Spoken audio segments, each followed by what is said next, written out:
Palantir having its best day in a month on news that it will become prime contractor for the U.S. Army's Titan program to build an AI-enabled vehicle. Initial contract, $178 million for the first 10 prototypes. This is a high-profile win for Palantir, which the military picked over an industry stalwart, RTX. Marks the first time a software company becomes prime contractor of a big hardware program. You can see shares ended the day up about 10%. Well, Palantir's chief technology officer, Sankar, joins us now exclusively to discuss. Shyam, it's great to have you back on the show. Welcome. Thanks, Morgan. Great to be back with you. All right, so this is significant. It's meaningful for the company, as I just mentioned, this milestone of being a software company that is now prime contractor for a high-profile hardware program. What does this enable for Palantir, and how does it speak to the role that software, and particularly AI, is increasingly playing in military applications? We've been talking for a while about how software is eating the world. I think this is a manifestation of just that here. We have a vehicle that you wouldn't traditionally associate with a software company, but we are delivering an AI-defined vehicle that's going to provide deep sensing to enable long-range precision fires. And really, this vehicle was built around the soldier to enable their workflows. And it's another manifestation of how AI is changing the face of warfare. So Bank of America today writes a note. They say, we see the win as cementing Palantir as an AI prime in the world of defense and anticipate further penetration opportunities. I wonder what this means in terms of possible future competitions from a prime perspective, but also perhaps just as importantly, given the role your technology is playing and the fact that it is now being tested and sort of seen as a gold standard, at least based on my own reporting among many senior DoD officials, as a supplier, too. Yeah, I think this is big for really two reasons. We talk about the F-35 as a flying computer.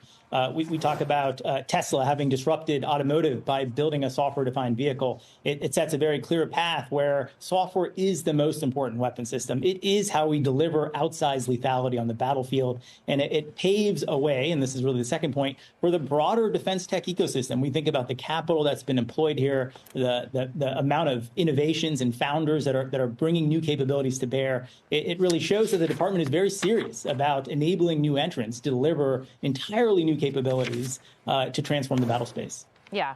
The defense business, or I guess I should say the government business, is still the largest for Palantir by revenue, but we know, looking at last quarter's earnings, that U.S. commercial business is just surging in terms of growth right now.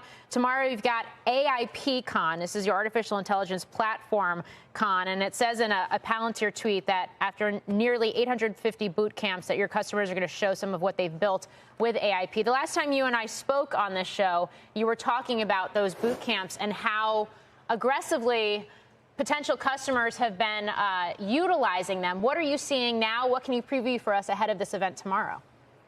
Yeah, we have over 200 customers here. I'm here in Palo Alto for the conference. We're going to have some great keynotes that'll be live streamed, customers showing what they actually built in the boot camp, how they're using this capability. We'll preview some of the latest and greatest capabilities in the platform itself. But we couldn't be more excited. Everything is accelerating around this experiential experience. You come to this boot camp, we're not talking about 8 weeks, we're talking about 8 hours, where you're going to leave with a production-ready use case that can start transforming your business. And that duality of having been inspired about the art of what's possible with AI and having delivered a use case in 8 hours, it's really fueling the growth. And you see that with the 70% growth in our U.S. commercial business in Q4. Shyam, I'm not deep, clearly, in the defense business like Morgan is, so I want to understand more clearly what's different about this for Palantir. And when I look at who you're bringing along with you in this Titan deal, the likes of Anduril, L3Harris, Northrop Grumman, is it sort of like when you're having your house renovated and you have a lead contractor who brings in subcontractors to get the full job done? Are you like the lead contractor here, and it's the first time a software company is serving in that kind of role?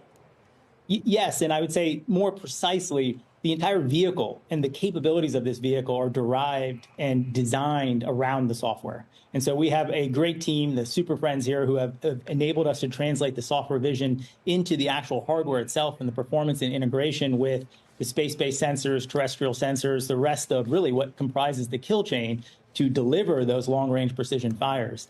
And I would view this as one of the pillars of what the department calls Joint All-Domain Command and Control, JADC2, which is really the embodiment of using software to tie together your sensors and your shooters to deliver effects, to have information dominance on the battle space.